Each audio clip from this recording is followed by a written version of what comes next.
Yo yo yo, salut les terfeuses, salut les terfeurs, bienvenue pour un nouveau pronostic de Benoît Requin. Ok, place au pronostic du quintet du mercredi 29 mars, direction Marseille-Borély pour la deuxième étape du Grand National du Trot attelé, 3000 mètres, 16 partants, réunion 1, course 1, indice de confiance 3 sur 5.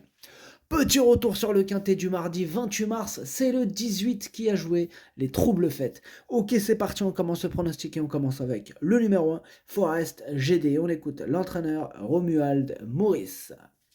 Forest GD a réalisé un bon meeting à Cagnes, il avait couru régulièrement. Aussi, depuis sa dernière sortie, on lui a redonné de la fraîcheur. Il lui faut la bonne course à ce niveau. Pour autant, ce n'est pas qu'un pisteur. Il peut faire les 700 derniers mètres sans dos, l'opposition est sérieuse et il peut être envisagé pour une place. Un rythme soutenu ne le dérange pas, il a toujours l'envie. Eh bien, ce numéro 1, moi, c'est lui mon gros regret, c'est mon cheval de complément en cas de non partant. Attention, possible cassage en vue. Ce numéro 1, euh, Gokai. On passe au numéro 2, Enivrante, et on écoute Jean-Pierre Le Genèbre. Le Genève. Enivrante se montre très régulière depuis plusieurs mois. Elle reste toujours délicate, mais elle est actuellement dans de bonnes dispositions. Comme elle n'a pas de bons engagements dans le sud-ouest avant le mois de mai, j'effectue ce long déplacement. Elle peut profiter de sa forme et de ses bonnes conditions de course pour accrocher une petite place. Eh bien, ce numéro 2 non plus, je ne l'ai pas retenu. Lui, par contre, il est sur ma petite liste des possibles casseurs de tickets repérés. C'est même lui le chef et le capitaine de cette petite liste. Donc attention, attention. Ce numéro 2, Kiken. On passe au numéro 3, Flash Royal. Et on écoute Stéphane Bouisson. Flash Royal s'est encore imposé courageusement dernièrement à Agen à l'attelage. Ces tentatives au trop monté lui ont permis de s'endurcir, faute d'engagement favorable dans la région. J'effectue le déplacement. L'opposition est cette fois plus relevée, mais il est au top et capable de prendre le train à son compte. Il garde son mot à dire pour les places. Eh bien, moi, ce numéro 3, il me plaît bien. Je l'ai gardé assez haut, en quatrième position. Ce numéro 3, Yomi. On passe au numéro 4, Gaspard d'Angy, et on écoute Jean-Michel Baudouin. Gaspard d'Angy a orienté sa préparation sur cette épreuve où il est très bien placé en tête. Le voyage jusqu'à Marseille ne m'inquiète pas. Avec un départ correct, il doit jouer un premier rôle à ce niveau. Il a sa place sur le podium. Il est très bien physiquement. Il va sans doute disputer quelques étapes selon les engagements. Moi, ce numéro 4, je l'ai plutôt retenu en bout de combinaison. Ce numéro 4, Dokei. On enchaîne avec le numéro 5, Gangster d'Avanès. Et on écoute David Signé. Gangster d'Avanès s'est montré très courageux dans un quintet disputé au début du mois à Cagnes-sur-Mer. Comme il ne s'élance pas très vite, il a longtemps dû trotter le nez au vent en dehors de l'animateur. Je ne peux pas le déférer, mais il sera plaqué pour la première fois. L'engagement au premier poteau est idéal. S'il s'élance correctement, il devrait jouer les bons rôles de ce quintet. Eh bien, moi, ce numéro 5, je l'ai retenu. Sachez que c'est lui le huitième de mon pronostic. Ce numéro 5, Hati. On passe au numéro 6, Godéo, et on écoute Antoine Dabouy. Godéo est resté au top et fait face à un engagement idéal, à la limite du recul, ce qui nous incite à effectuer le long déplacement. La piste plate et la longue distance vont l'avantager. Il doit prendre une part active à l'arrivée. Ce numéro 6, moi je l'ai retenu, mais en bout de combinaison. Ce numéro 6, Nanaï. On passe au numéro 7, Eros du Fossé. On écoute Michael Cormy. Eros du Fossé était un peu trop juste cet hiver à Cagnes. Il a bénéficié d'une petite période de repos en prévision de ce bel engagement en tête. Pour autant, il n'aura pas la partie facile face aux jeunes et une opposition sérieuse. Il évolue dans une très bonne condition physique, mais cela s'annonce dur. S'il accroche une allocation, je serai pleinement satisfait. Alors, moi, ce numéro 7, je ne l'ai pas retenu. Ce numéro 7, Kake. On passe au numéro 8, Honky Tonk Blues, et on écoute Nicolas Hench. Honky Tonk Blues n'a pas raté son objectif dernièrement et a remporté sûrement la finale de la coupe. Il avait pris la deuxième place d'un quintet derrière Fakir Duranch qu'il retrouve cette fois à poteau égal. Sa tâche se complique mais son propriétaire veut se faire plaisir dans ce grand national du trot. Il aura pour lui sa forme et sa grande réussite pieds nus. Ce n'est pas un objectif mais une place reste à sa portée. Moi, ce numéro 8, je l'ai gardé en cinquième position. Ce numéro 8, Doi.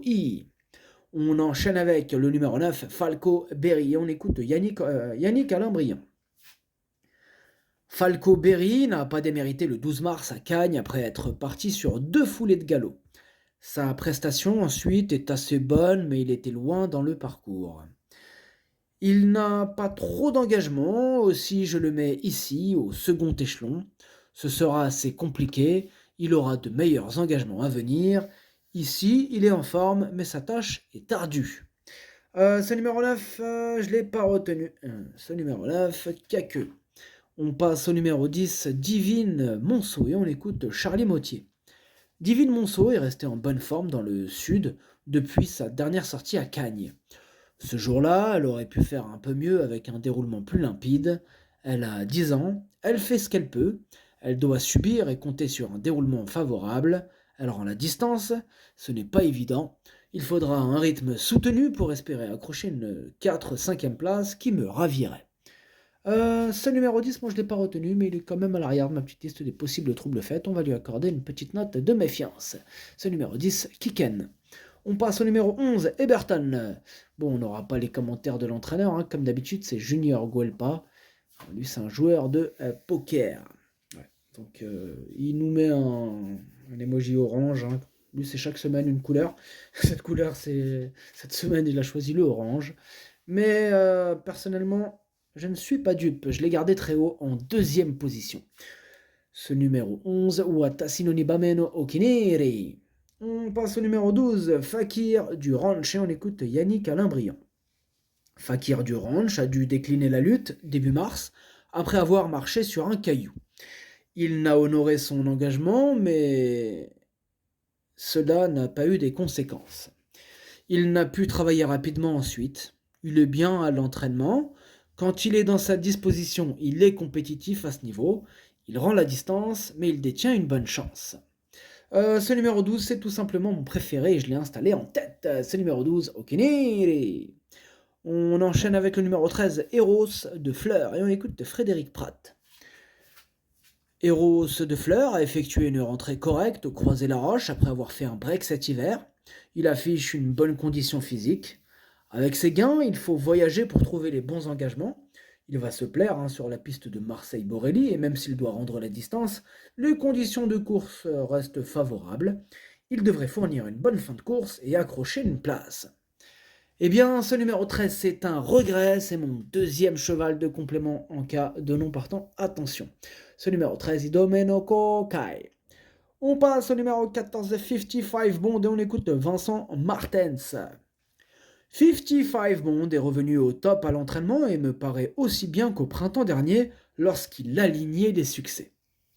Il va se plaire sur la bonne piste de Marseille-Borelli et la longue distance va lui permettre de revenir sur les autres. Je suis confiant et je le crois même capable de s'imposer. Eh bien, moi ce numéro 14 fait partie de mes préférés, je l'ai gardé en troisième position. Ce numéro 14, Daisani. On passe au numéro 15, Epsom d'Airfray, on écoute Jean-Michel Baudouin. Epsom d'Airfray a réalisé deux bonnes performances aux trois montées depuis le début de l'année. Je suis content de lui, il affiche un bon niveau de forme et de la souplesse. David va le découvrir. Ce n'est plus le cheval à faire le fort. S'il peut se faire ramener dans le bon wagon au cours du dernier kilomètre, il peut compléter l'arrivée du quintet. Ouais, bon, en cas de bon parcours, moi ce numéro 15 en tout cas je ne l'ai pas retenu, mais il est en plein milieu de ma petite liste des possibles troubles faits, donc attention. Ce numéro 15, Kiken. Et on termine avec le numéro, le numéro 16, Éclat de gloire, et on écoute Loris Garcia. Éclat de gloire a connu une petite bricole à une jambe et a dû renoncer à un engagement à Cagnes en février. Ici c'est une rentrée, il rend 50 mètres et évoluera ferré. Autant dire que ce sera très compliqué pour lui de rivaliser. J'en attends un parcours propre, mais ses ambitions sont faibles. Il aura quelques courses au printemps dans lesquelles il sera plus compétitif. Eh bien, ce numéro 16, je ne l'ai pas retenu. Ce numéro 16 avec Kaku. Le pronostic, ça donne 12, 11, 14, 3, 8, 4, 6. Merci d'avoir suivi cette vidéo. N'hésitez pas à mettre un pouce bleu si la vidéo vous a plu. Pour accéder à tous mes tickets pour la course du Quintet, rendez-vous directement en description de la vidéo. À jouer avec modération. Bonne chance. Chopez-le moi. Ciao.